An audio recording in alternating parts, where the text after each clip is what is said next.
غیر ملکیوں کے خلاف گرینڈ آپریشن شروع کر دیا گیا ہے۔ 1 نومبر کے بعد ملک کے اندر کیا ہونے جا رہا ہے؟ نادرا میں بڑی تبدیلی آ گئی ہے۔ بسم اللہ الرحمن الرحیم۔ السلام علیکم ناظرین، آپ دیکھ رہے ہیں خبر پوائنٹ اور میں ہوں احتشام رحمان۔ ناظرین، غیر ملکیوں کے خلاف گرینڈ آپریشن شروع کر دیا گیا ہے۔ نادرا میں بڑی تبدیلی آ گئی ہے اور 1 نومبر کے بعد ملک کے اندر کیا ہونے جا رہا ہے؟ آج کے ویلاگ میں یہ اہم تر تفصیلات آپ تک پہنچانی ہیں۔ سب سے پہلے تو آپ کو بتائیں کہ پاکستان میں غیر قانونی غیر ملکیوں کو ملک سے نکل جانے کے لیے حتمی ڈیڈ لائن دے دی گئی ہے اور کہا گیا ہے کہ 1 نومبر کو تمام غیر قانونی مقیم غیر ملکی اور افغان شہری پاکستان چھوڑ دیں اور تمام غیر قانونی غیر ملکی 1 نومبر تک اپنے تمام اثاثے فروخت کر کے واپس چلے جائیں، وگرنہ ڈیڈ لائن ختم ہونے پر غیر ملکیوں کو ملک بدر کر دیا جائے گا، پاکستان سے نکال دیا جائے گا، ان کی جائیدادیں بحق سرکار ضبط کر لی جائیں گی اور پھر حکومت ان جائیدادوں کو فروخت کر دے گی۔ افغان شہری جو ہیں وہ قانونی طور پر جاری کردہ ڈیجیٹلائزڈ تذکیرہ پر ہی پاکستان کا سفر کر سکیں گے اور پاکستان میں صرف پروف آف رجسٹریشن کے حامل افغان مہاجرین کو ہی سکونت اختیار کرنے کی اجازت دی جائے گی اور باقاعدہ قانونی ویزا کے حامل افغان شہری بھی پاکستان کا سفر کرنے کے اہل ہوں گے۔ پاکستان میں مقیم تمام غیر قانونی افغان مہاجرین شہریوں کو بھی ممکنہ ڈیڈ لائن تک اپنے ملک واپس جانا ہوگا۔ ناظرین، آج ملک کے بڑوں کی بڑی بیٹھک ہوئی ہے۔ ایپیکس کمیٹی کا اجلاس ہوا جس کی صدارت نگران وزیر اعظم انوار اللہ کاکڑ صاحب نے کی اور نگران وزیر اعظم انوار اللہ کاکڑ کی زیر صدارت قومی ایپیکس کمیٹی کے اجلاس میں، جس میں سول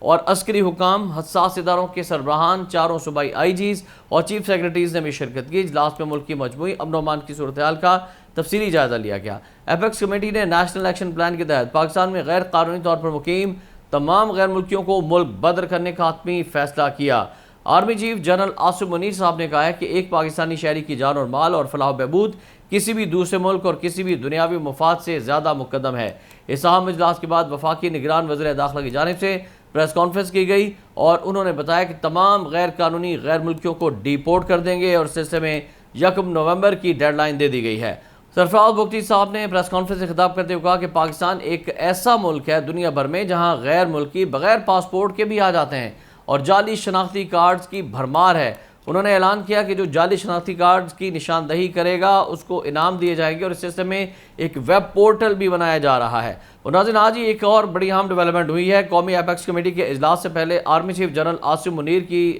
نگران وزیر اعظم سے اہم ملاقات ہوئی ہے اور نگران وزیر اعظم انوار اللہ کاکڑ صاحب نے آرمی چیف کا وزیر اعظم ہاؤس میں استقبال کیا اور ملاقات میں ملکی اور قومی داخلی سلامتی کے امور پر تفصیلی تبادلہ خیال ہوا ہے۔ ملک کی سیاسی صورتحال پر بھی غور کیا گیا، مقدمات کے حوالے سے بھی بات چیت کی گئی، امن و امان کی صورتحال اور آئندہ انتخابات میں سیکورٹی کے حوالے سے بھی تفصیلی تبادلہ خیال ہوا ہے اور یہ پتہ چلا ہے کہ دہشت گردی کی حالیہ واقعات کی شدید مذمت کی گئی ہے دونوں بڑوں کی جانب سے اور اس کے علاوہ ملاقات میں ملک بھر میں جو دہشت گردوں کے خلاف انٹیلیجنس بیسڈ آپریشنز کو وسعت دینے پر اتفاق کیا گیا ہے اور غیر قانونی افغان تارکین وطن کے خلاف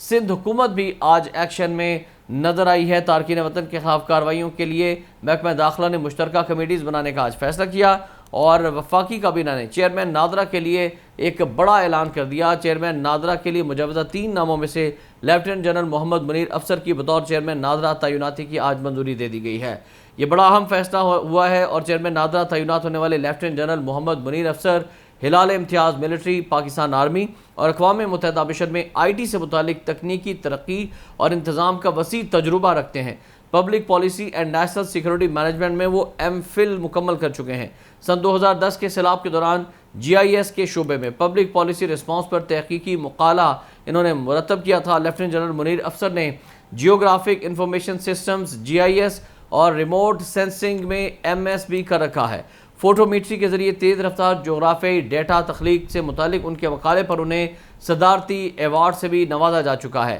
اور N D U Washington D C سے national resource strategy C and I T industry and supply chain management میں وہ ایم ایس مکمل کر چکے ہیں، جہاں انہیں ایک ممتاز گریجویٹ قرار دیا گیا تھا۔ اس وقت وہ اسلام آباد میں نسٹ میں ریموٹ سینسنگ میں پی ایچ ڈی کے امیدوار ہیں۔ تو اتنی زیادہ قابلیت کے حامل شخص کا آنا جو ہے وہ یقیناً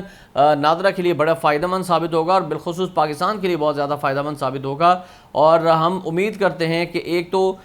نادرا کے طریقہ کار میں تبدیلی آئے گی، لوگوں کو آسانی کے ساتھ شناختی کارڈ بھی مل سکیں گے، لیکن دوسری جانب یہ جو افغانی ہیں جو غیر قانونی طور پر پیسے دے کر رشوت دے کر نادرا کے ایجنٹس کو پیسے دے کر شناختی کارڈ بنوا لیتے ہیں اور پھر پاکستان کی نیشنلٹی بھی حاصل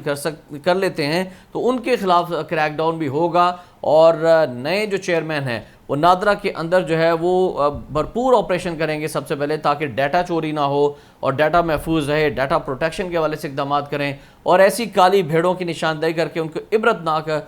سزا دی جائے کہ جو غیر قانونی دھندوں میں اور رشوت خوری میں ملوث ہیں، اور ان کی بدولت ہی پاکستان کے اندر غیر ملکیوں کی تعداد میں اضافہ ہوتا ہے۔ احتشام الرحمان کو اسی دعا کے ساتھ اجازت دیجیے گا۔ اللہ حافظ۔